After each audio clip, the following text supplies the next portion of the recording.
asking me, will my love grow? I don't know, I don't know. When you say goodbye, yes, that'll be the day. When you make me cry, you say you're gonna leave. You know it's a lie, 'cause that'll be the day. The early 1960s started out where the 1950s left off, modeling the nuclear family structure, eating dinner with mom and dad and the siblings. However, it became clear that world tensions and those at home would soon develop and come to a head.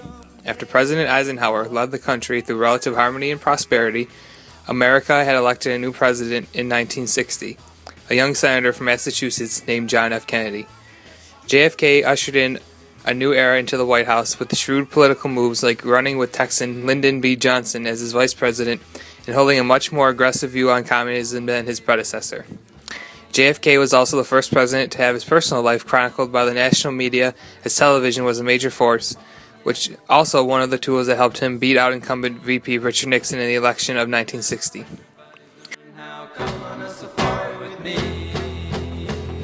JFK and his wife Jackie were treated as the darlings of the United States. The honeymoon of good feelings and status would soon be over with Kennedy, as he was on a path to eliminate communist threats to America and its allies. Communism is defined as a theory or system of social organization based on the holding of all property in common, actual ownership being ascribed to the community as a whole or to the state. The Red Scare of the 1950s was still fresh in the mind of JFK. Cuba and its military leader Fidel Castro were leading a revolution in Cuba that JFK feared would spill over onto American shores because Cuba was only 90 miles away.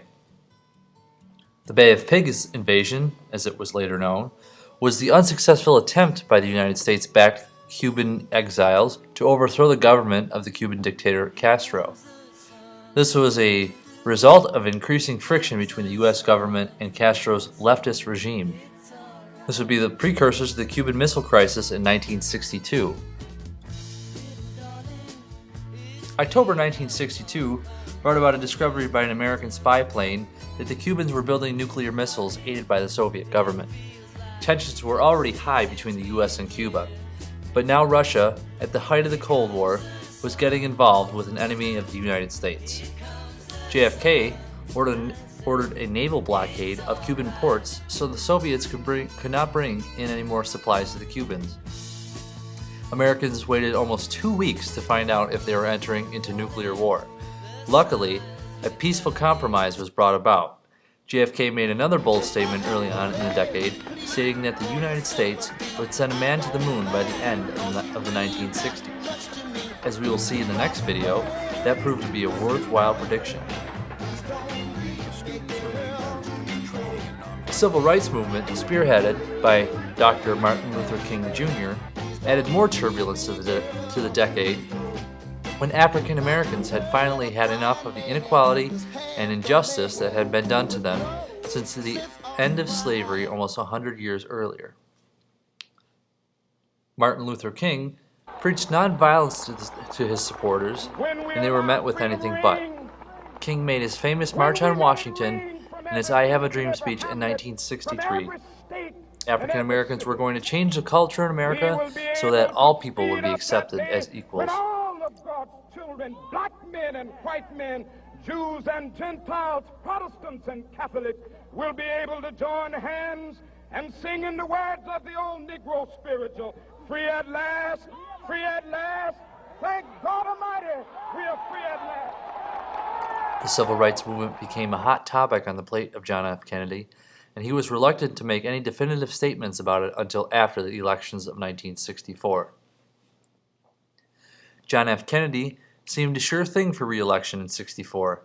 He campaigned toward the end of 1963 and needed those Southern Democratic votes who were notoriously racist and very conservative.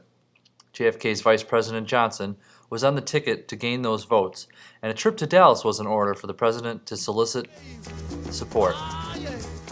November 22, 1963, to borrow a phrase from President Franklin Delano Roosevelt, is a day that will live in infamy.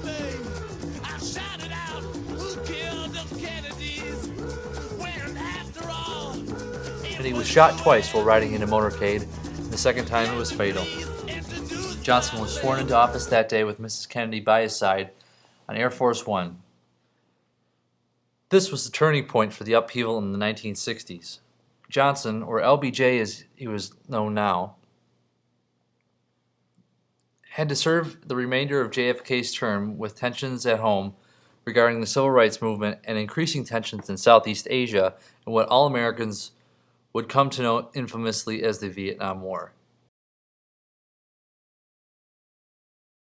The Civil Rights Act was enacted on July 2, 1964, and was a landmark piece of civil rights legislation in the United States that outlawed major forms of discrimination against racial, ethnic, national, and religious minorities, and also women. It ended unequal application of voter registration requirements and racial segregation in schools, at the workplace, and by facilities that serve the general public. LBJ was now at the center of one of the most important pieces of legislation in U.S. history. He was about to be the foreman for the most unpopular conflict in American history. 1964, however, was lightened by the first of the British invasion bands, the Beatles. John, Paul, George, and Ringo were perfectly trim and proper by 1964 standards and played a new blend of rock and roll music that captured the hearts and minds of America's youth. Well, shake it up, baby, now. Shake it up, baby. Twist and shout. Twist and shout. Come on, come on, come on, come on, baby, now. Come on, baby. Come on and work it on out. Work it on out. Well, work it on out. The Fab Four would set in motion the catalyst for music for the rest of the decade and even the century. More innovative music was created in the 1960s than ever before.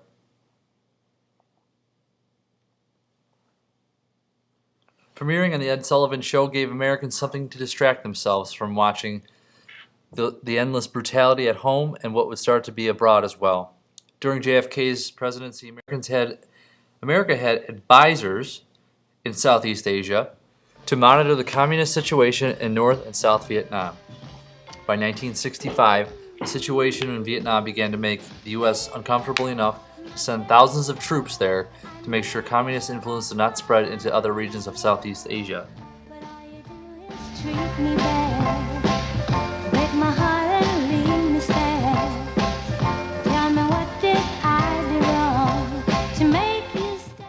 Reinforcing the South Vietnamese army was the main concern of the United States, but it became apparent that the U.S. would have taken more control than they first told the American people. As we bring this lesson to a close, Americans were dealing with the upheaval and resistance to granting blacks in the United States equal rights, and now they had to worry about America's youth being killed in a war that would become increasingly mystifying as to why Americans were there in the first place. As we have seen, there has been a shift in the culture of the American people. They started out as a people who put their trust in government and held the belief that any actions that America took, at home or abroad, were for the greater good of the nation or for the benefit of the other countries. By 1965, many Americans had begun to question who they were and what it meant to be American.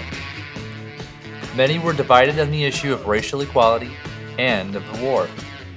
The later half of the 1960s shows Americans splitting in belief like they never had before, resulting in more turmoil on the home front.